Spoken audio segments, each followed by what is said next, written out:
Bible society of India Kerala auxiliary വചനവാർത്ത July ലക്കം. Editorial. ദൈവത്തിൻ്റെ വചനം ജീവനും ചൈതന്യവുമുള്ളതായി, ഇരുവായ്ത്തലയുള്ള ഏതു വാളിനേക്കാളും മൂർച്ചയേറിയതും പ്രാണനെയും ആത്മാവിനെയും സന്ധിമഞ്ചകളെയും വേർവിടുവിക്കും വരെ തുളച്ചു ചെല്ലുന്നതും ഹൃദയത്തിലെ ചിന്തനങ്ങളെയും ഭാവങ്ങളെയും വിവേചിച്ചറിയുന്നതും ആകുന്നു. എബ്രായർക്ക് എഴുതിയ ലേഖനം 4-ാം അധ്യായം 12-ാമത്തെ വാക്യം.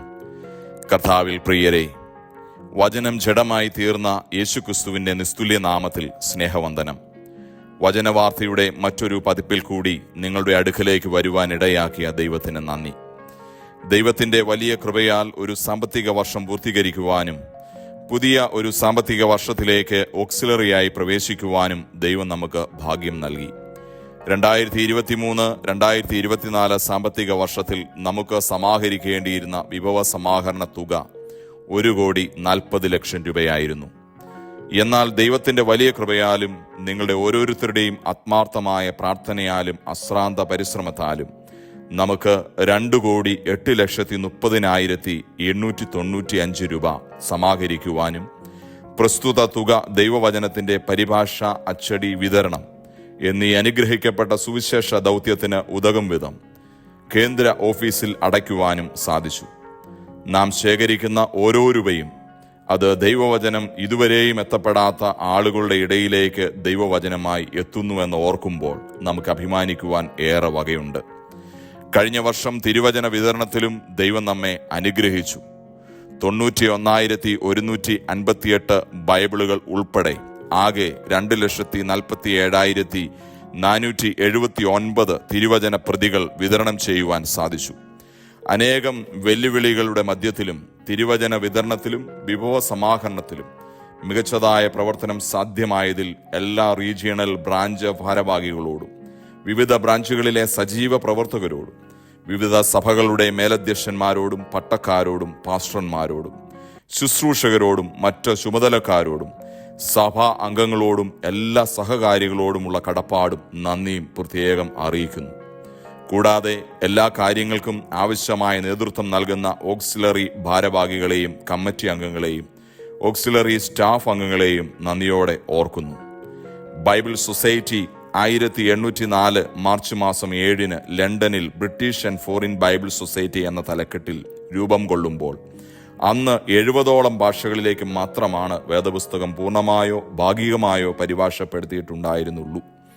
എന്നാൽ ദൈവത്തിൻ്റെ കൃപയാൽ കഴിഞ്ഞ 220 വർഷം ഒരുമിച്ച് പിന്നിടുമ്പോൾ ലോകത്ത് ഏകദേശം 7,396 ഭാഷകൾ ഉള്ളതിൽ 3,666 ഭാഷാ വിഭാഗത്തിൽ ഉള്ളവർക്ക് ദൈവത്തിൻ്റെ വചനം ലഭ്യമാക്കുവാൻ ബൈബിൾ സൊസൈറ്റിയുടെ ശ്രമഫലമായി കഴിഞ്ഞു.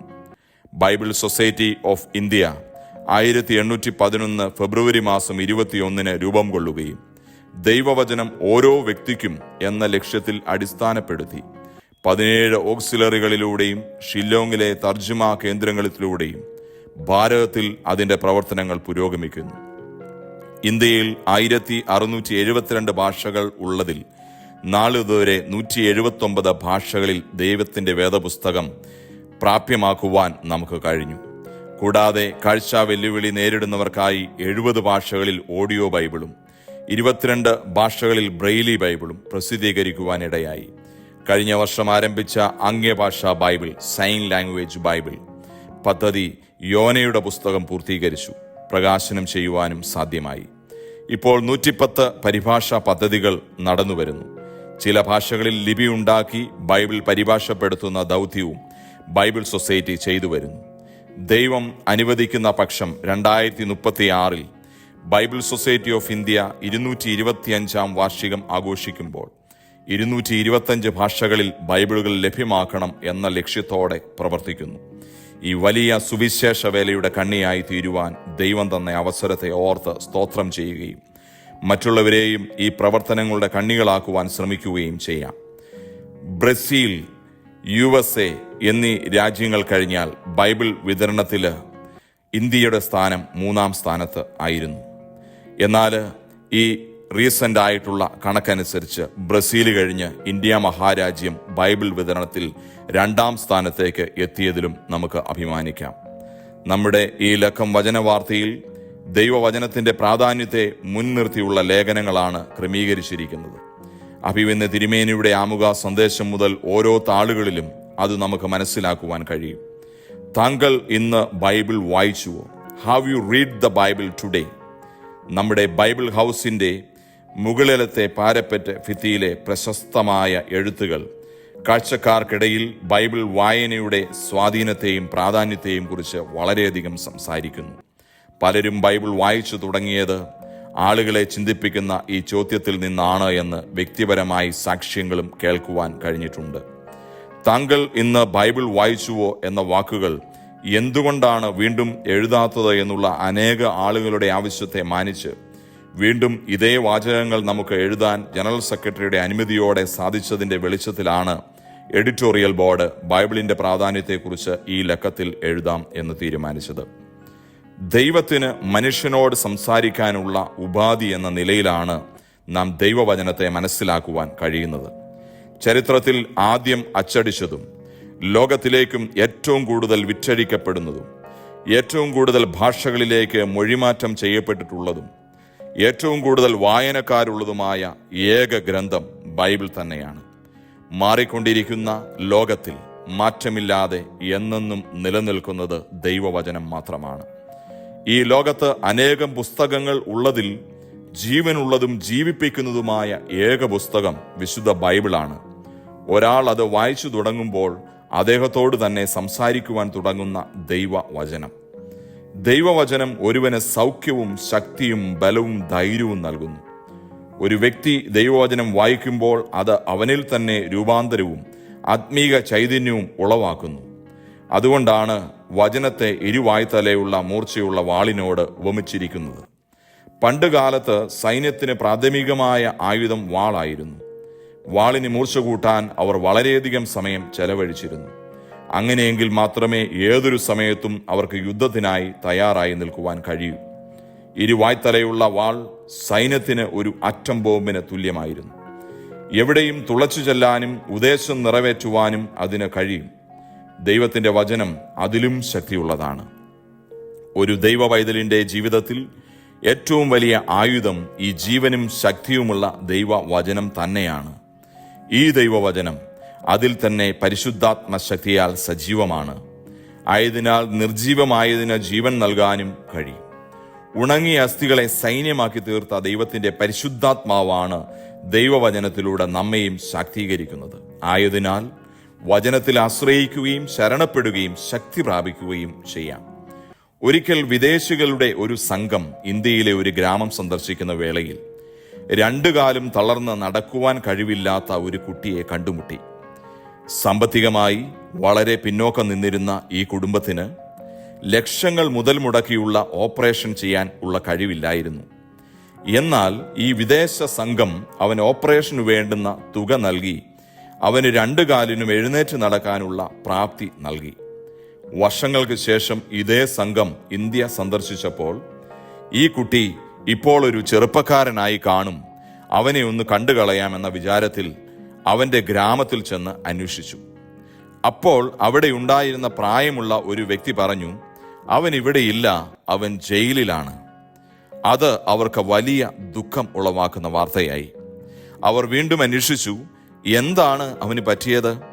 അവൻ നല്ലൊരു കുടുംബത്തിലെ കുട്ടിയായിരുന്നുവല്ലോ. അപ്പോൾ കിട്ടിയ മറുപടി അവർക്ക് ഇരുട്ടത്ത് അടിയേറ്റതുപോലെയും അവരെ ചിന്തിപ്പിക്കുന്നതും ആയിരുന്നു. വളരെ വാർദ്ധക്യം ചെന്ന ഒരു പിതാവിന്റെ മറുപടിയായിരുന്നു അത്.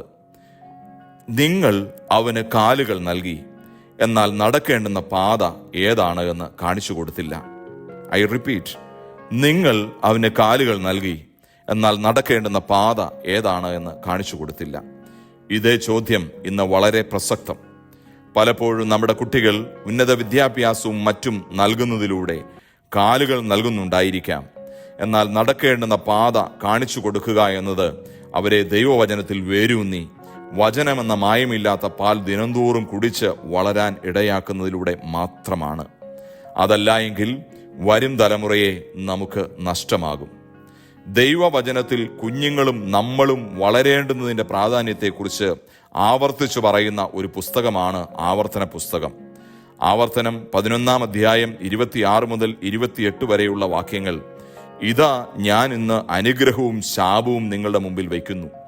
ഇന്ന് ഞാൻ നിങ്ങളോട് ആജ്ഞാപിക്കുന്ന നിങ്ങളുടെ ദൈവമായ യഹോവയുടെ കൽപ്പനകൾ നിങ്ങൾ അനുസരിക്കുന്നുവെങ്കിൽ അനുഗ്രഹവും, നിങ്ങളുടെ ദൈവമായ യഹോവയുടെ കൽപ്പനകൾ അനുസരിക്കാതെ ഇന്ന് ഞാൻ നിങ്ങളോട് കൽപ്പിക്കുന്ന വഴിയെ വിട്ടുമാറി നിങ്ങൾ അറിഞ്ഞിട്ടില്ലാത്ത അന്യദൈവങ്ങളുടെ പിന്നാലെ ചെല്ലുന്നുവെങ്കിൽ ശാപവും വരും.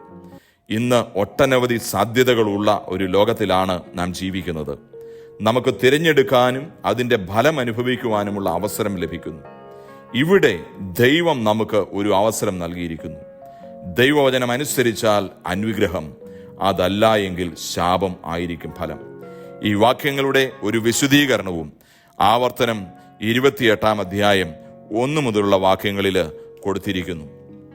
നാം ഒരിക്കലും പ്രതീക്ഷിക്കാത്ത തരത്തിലുള്ള അനുഗ്രഹം ലഭിക്കാൻ ഒരേ ഒരു വ്യവസ്ഥ മാത്രം, ഈ വചനം വിട്ട് ഇടത്തോട്ടോ വലത്തോട്ടോ മാറരുത്. ഈ ലക്കത്തിലെ ലേഖനങ്ങൾ ദൈവവചനത്തോട് നമ്മെ കൂടുതൽ അടുപ്പിക്കാനും അതിൽ കൂടെയുള്ള അനുഗ്രഹം പ്രാപിക്കാനും ഇടയാക്കട്ടെ എന്ന് പ്രാർത്ഥിക്കുന്നു. വർഷത്തിൽ ഒരു തവണയെങ്കിലും ബൈബിൾ മുഴുവനായി വായിക്കാൻ കഴിഞ്ഞാൽ അതൊരു അനുഗ്രഹമാണ്. അങ്ങനെയെങ്കിൽ ആയുസ്സിൽ എത്ര തവണ നമുക്ക് ബൈബിൾ വായിച്ച് പൂർത്തീകരിക്കാൻ കഴിയും?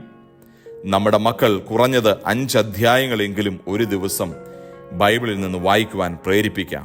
വചനത്തിൽ വളരാം. നമ്മുടെ ഓക്സിലറിയുടെ 68ാമത് വാർഷിക സമ്മേളനവും സ്തോത്ര ശുശ്രൂഷയും ഓഗസ്റ്റ് മാസം 20 കോഴിക്കോട് CSI കത്തീഡ്രലിൽ വെച്ച് നടത്തപ്പെടുന്നു.